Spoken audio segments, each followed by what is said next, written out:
You mentioned a little bit earlier about you guys having three guys who could rush for 1,500 yards.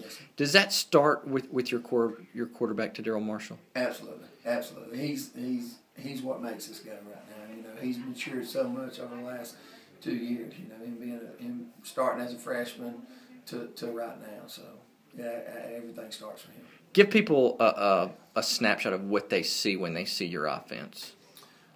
Big up front. We're pretty big up front. You have a quarterback who can run and throw it. You know, you have two tailbacks who we sort of thunder and lighten them. You know, Trey's more of an inside the tackle runner, real hard nose, and Tyler's one of them guys that run great out of the gun. And you know, he can get in between the tackles too. He's 215 pounds, but once he breaks out, usually he's not going to get caught. And then defensively, you guys, it seems like hang your hat on your front. Tell people about that group. Absolutely.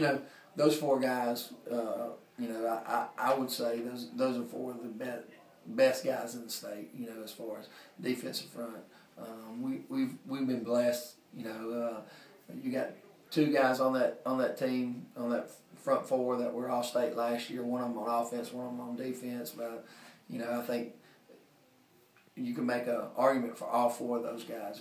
I got a kid, Christian Smith, that didn't play last year, played this year.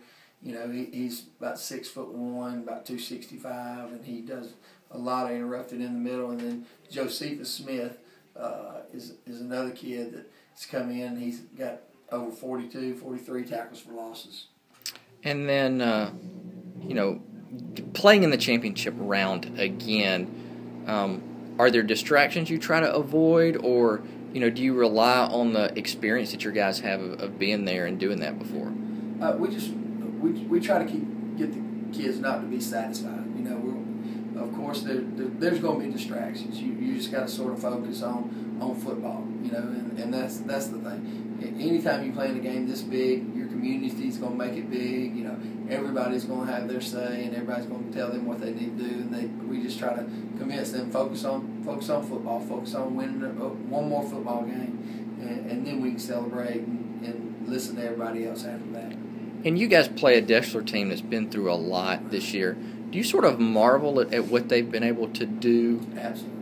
Absolutely. You know, you think about what they've went through, what those kids have went through, the roller coaster ride they've been through, and for them to be in this game is, man, it speaks volumes of the type of kids they have, what the coaches have done there, you know, and what that community's went through. You know, it's an amazing story, you know, and